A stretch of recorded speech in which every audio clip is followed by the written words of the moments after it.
Sir, 2 തെരഞ്ഞെടുപ്പുകളിലായിട്ട് Pinarayi സർക്കാർ തന്നെയാണ് അധികാരമേറ്റിരിക്കുന്നത്.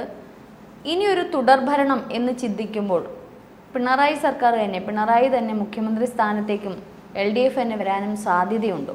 വീണ്ടും ഇങ്ങനെ തുടരെയുള്ള ഒരു ഭരണത്തിൽ നമുക്കറിയാം ഒരുപാട് പോരായ്മകളുണ്ട്. ജനങ്ങളുടെ ഒരു പിന്തുണ ഇപ്പോൾ കുറഞ്ഞിരിക്കുകയാണ്. പക്ഷേ എന്നിട്ട് 2ാം ഘട്ടം പോലും അദ്ദേഹം തന്നെ കയറി. പക്ഷേ എന്തെങ്കിലും ഒരു തന്ത്രങ്ങൾ മെനഞ്ഞിട്ടാണോ ഇത്തരത്തിൽ LDF അധികാരത്തിൽ വരുന്നത്? ഈ തുടർച്ചയായിട്ട് 2 തവണ അധികാരത്തിൽ വന്നു, 3ാം തവണയും അധികാരത്തിൽ വരാനുള്ള ശ്രമം നടത്തുന്നു. അപ്പോൾ പലരുടെയും ധാരണ പിണറായി വിജയൻ എന്തോ വലിയ ജനപിന്തുണ ഉണ്ട് എന്നുള്ളതാണ്. പക്ഷെ ജനപിന്തുണ ഇല്ലാത്ത ഒരു നേതാവാണ് പിണറായി. അപ്പോൾ അധികാരത്തിൽ വരുന്നതിന് വേണ്ടി പലതരത്തിലുള്ള തന്ത്രങ്ങളും കുതന്ത്രങ്ങളും പിണറായി ഓരോ തവണയും മെനഞ്ഞുകൊണ്ടിരിക്കുകയാണ്. 2016 അധികാരത്തിൽ വരാൻ വേണ്ടി തന്നെ അതിനു മുമ്പ് പാർട്ടിയെ തൻ്റെ അധീനതയിലാക്കി, തൻ്റെ കാൽക്കീഴിലാക്കി. ഇപ്പോൾ പാർട്ടി സെക്രട്ടറി ആയിട്ടും മുഖ്യമന്ത്രിയായിട്ടും ഇരിക്കാൻ തുടങ്ങിയിട്ട് ഈ വർഷം കഴിയുമ്പോൾ 1/4 നൂറ്റാണ്ടാവുകയാണ്. 15 വർഷം പാർട്ടി സെക്രട്ടറി, 10 കൊല്ലം മുഖ്യമന്ത്രിയായിട്ടും. അപ്പോൾ 1/4 നൂറ്റാണ്ടിലേക്ക് എത്തുകയാണ്. അങ്ങനെ പാർട്ടിയെ മുഴുവൻ തൻ്റെ കാൽ ചുവട്ടിൽ കൊണ്ടുവന്നെത്തിച്ച പിണറായി വിജയൻ ഈ 2016 അധികാരത്തിൽ വരുന്നതിന് വേണ്ടി തന്നെ VS അച്യുതാനന്ദനെയും മുമ്പിൽ നിർത്തിക്കൊണ്ട് ഉപയോഗിച്ചു എന്നുള്ളതാണ്. VSന്റെ ഒരു ജനപ്രിയമായിട്ടുള്ള ഒരു അംഗീകാരമുണ്ടല്ലോ. അതിന് VSനെ മുമ്പിൽ നിർത്തി. എന്നിട്ടാണല്ലോ 2016 അധികാരത്തിൽ വരുന്നു, എന്നിട്ട് VSനെ ഒതുക്കുന്ന ഭരണപരിഷ്കാര കമ്മീഷൻ ചെയർമാനാക്കി മാറ്റുന്നു. 2011 VS അധികാരത്തിൽ വന്നതിനെ 2016 ശേഷം. അങ്ങനെ 2016 VSനെ മുന്നിൽ നിർത്തി അധികാരത്തിൽ വരികയും ചെയ്തു എന്നുള്ളതാണ്. 2016 ആ ഭരണകാലത്ത് നമുക്കറിയാം പലതരത്തിലുള്ള ദുരന്തങ്ങൾ സംഭവിക്കുന്നുണ്ട്. പിണറായിയുടെ 1ാം പിണറായി സർക്കാരിൻ്റെ കാലത്താണ് പ്രളയമായാലും കോവിഡ്, ലോകത്ത് തന്നെ ഉണ്ടായിട്ടുള്ള കോവിഡിന്. അപ്പോൾ ഈ ദുരന്തങ്ങളെയൊക്കെ അതിജീവിക്കുന്ന ചില തന്ത്രങ്ങളും ഒക്കെ നടത്തി എന്ത് ചെയ്തു? വീണ്ടും ഭരണം പിടിച്ചു. സർ, അത് പറഞ്ഞത് കറക്റ്റാണ്. കാരണം കോവിഡിന്റെ സമയത്ത് കിറ്റ് വിതരണം കേരള സർക്കാരാണ് നൽകുന്നത് എന്നുള്ള ഒറ്റ ലക്ഷ്യം മുൻനിർത്തിയാണ് അടുത്ത തെരഞ്ഞെടുപ്പിൽ പിണറായി കയറിയത്.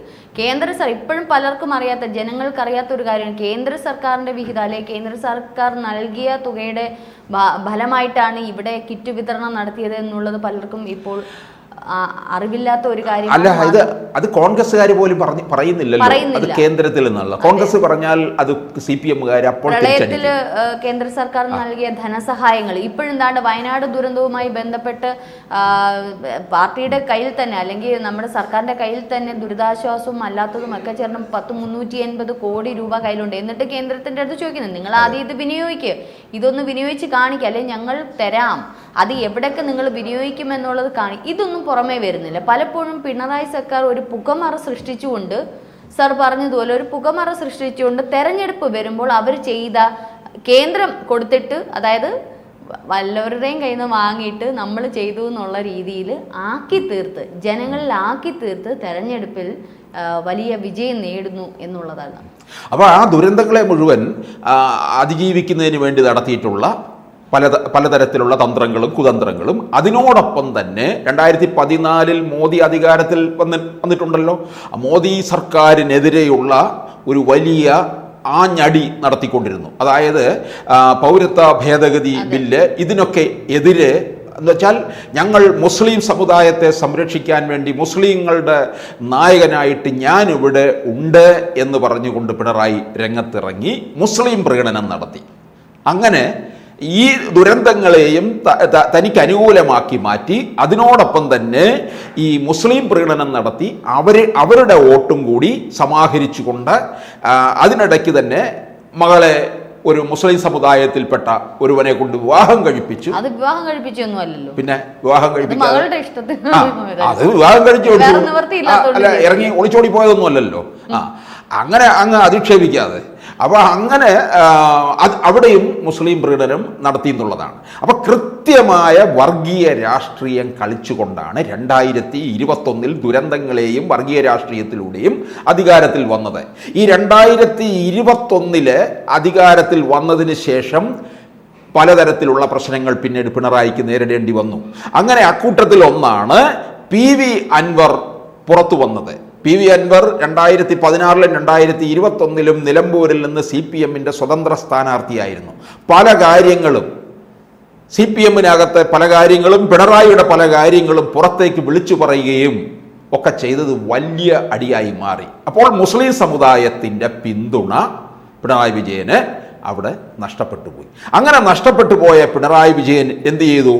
ഈ മുസ്ലിം സമുദായത്തെ മുഴുവൻ അടക്കി ആക്ഷേപിക്കാൻ തുടങ്ങി. ജമായത്തെ ഇസ്ലാമി, ഈ welfare party, popular front, SDPI ഇവരെയെല്ലാം കൂടെ വെച്ചുകൊണ്ട് വയനാട്ടിൽ പോലും രാഷ്ട്രീയം പ്രസംഗിക്കുകയുണ്ടായി.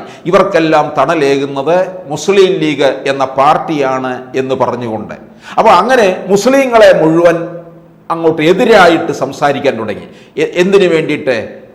ഞാൻ ഹിന്ദുക്കളുടെ രക്ഷകനാണ് എന്ന് കാണിക്കാൻ വേണ്ടി. നോക്കണേ, അവസരവാദിയാണ് ഒന്നാം തരം. അവസരത്തെ ഒത്ത് മാറുകയാണ് ചെയ്യുന്നത്. ആദ്യം മുസ്ലിം സമുദായത്തിൻ്റെ 2016 കാലം മുതൽ മുസ്ലിം സമുദായത്തിൻ്റെ രക്ഷകനായിട്ട് അവതരിച്ചു എങ്കിൽ 2021 ശേഷം മുസ്ലിം സമുദായത്തെ അടച്ചാക്ഷേപിക്കാൻ തുടങ്ങി. എന്നിട്ട് ഹൈന്ദവ സമൂഹത്തിൻ്റെ, ഹിന്ദു സമൂഹത്തിൻ്റെ രക്ഷകനാണ് എന്ന് പറയുകയാണ്.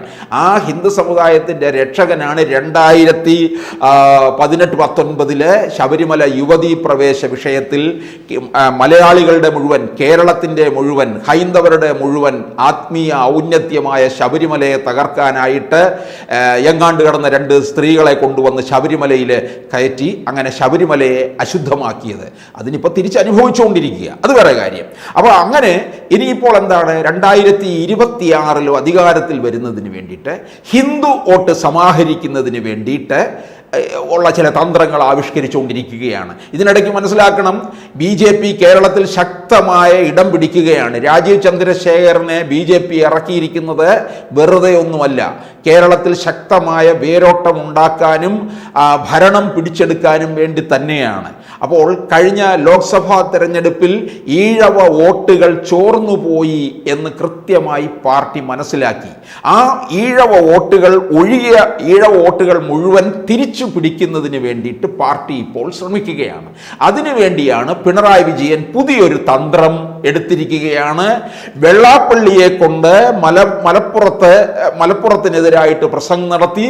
എന്നിട്ട് വെള്ളാപ്പള്ളിയെ 30 വർഷം SNDP-യുടെ അമരക്കാരനായിട്ടിരിക്കുന്നു എന്നുള്ള പേരിൽ വലിയ ആദരവ് കൊടുത്തിരിക്കുകയാണ്. കഴിഞ്ഞ ദിവസം ചേർത്തലയിൽ വെച്ച് വെള്ളാപ്പള്ളിയാണ് എല്ലാം, വെള്ളാപ്പള്ളി നമ്മുടെ രക്ഷകനാണ്, വെള്ളാപ്പള്ളി അങ്ങനെയാണ്, വെള്ളാപ്പള്ളി നന്മയുള്ള മനുഷ്യനാണ്, വെള്ളാപ്പള്ളി സ്നേഹത്തിൻ്റെ ഉറവിടമാണ്, വെള്ളാപ്പള്ളിയെ സരസ്വതീ ദേവി അങ്ങ് അനുഗ്രഹിച്ചിരിക്കുകയാണ് എന്നൊക്കെയാണ് പിണറായി വിജയൻ അങ്ങ് വാതോരാതെ പ്രസംഗിച്ചിരിക്കുന്നത്. എന്തിനു വേണ്ടി?